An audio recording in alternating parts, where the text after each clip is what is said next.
Hi welcome back to my channel wonder women's SMS. ఈరోజైతే మన ఛానల్లో ఎమ్మి టేస్టీ ఉప్మా చేస్తున్నాను. చాలా బాగుంటుంది, ఒకసారి ట్రై చేయండి మీరు కూడా. రవ్వని ఫ్రై చేసుకోవాలి. ఇలా మంచిగా ఫ్రై చేసుకుంటే టేస్ట్ బాగుంటుంది. ఇలా తిప్పుతూనే ఉండాలి, లేకపోతే మాడిపోతుంది. సిమ్లో పెట్టుకుని తిప్పుతూ ఫ్రై చేసుకోవాలి. మనకి రవ్వ అనేది ఫ్రై అయిందో లేదో ఇలా తిప్పుతున్నప్పుడు ఒక మంచి స్మెల్ వస్తుంది. ఆ స్మెల్ వచ్చినప్పుడు మనం స్టవ్ ఆఫ్ చేసేసుకోవడమే. ఇప్పుడైతే నాకు మంచి స్మెల్ వస్తుంది. దీని ఒక గిన్నెలో తీసేసుకుందాం. సేమ్ అదే ప్యాన్లో కొంచెం నెయ్యి వేసుకోవాలి, అలాగే కొంచెం ఆయిల్. ఈ నెయ్యి వేసుకోవడం వల్ల చాలా టేస్ట్ పెరుగుతుందండి. సో అందులోనే తాలింపులు మంచిగా ఫ్రై చేసుకోవాలి.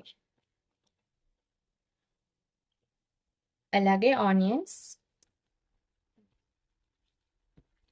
పచ్చిమిర్చి, క్యారెట్ ఇవన్నీ వేసుకుని ఫ్రై చేసుకోవాలి. ఇవి లైట్గా దోరగా ఫ్రై అవ్వాలి. మూత తీసుకుందాము. ఇవి దోరగా ఫ్రై అయిపోయిన తర్వాత టొమాటోస్ కూడా వేసుకుందామండి. అలాగే ఇందులో కొంచెం పసుపు, సాల్ట్ మొత్తం అంతా కలుపుకోవాలి.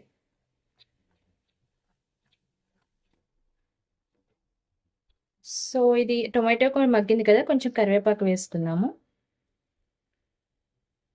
మనం రవ్వ ఏ కప్పుతో తీసుకున్నామో ఆ కప్పుతో 2 కప్స్ వాటర్ వేసుకోవాలి.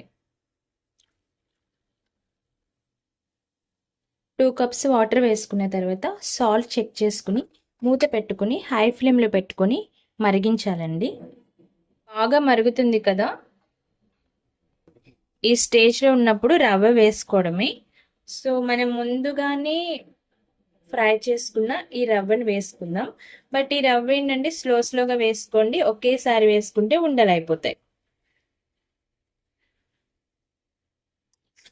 ఇలా తిప్పుకుంటూ ఫ్రై చేసుకుంటూ వేసుకోండి. సో రవ్వ వేసుకున్న తర్వాత ఇలా మంచిగా చేసి ఒక 2 మినిట్స్ ఇలా ఉంచేసుకుంటే మనకి ఎమ్మి upma ready. So upma is ready అండి. చూడండి ఎంత కలర్ఫుల్గా, ఎంత టేస్టీగా ఉందో. అంతే టేస్టీ, మంచి కలర్తో బాగుంటుంది. మీరు కూడా ఒకసారి ట్రై చేయండి.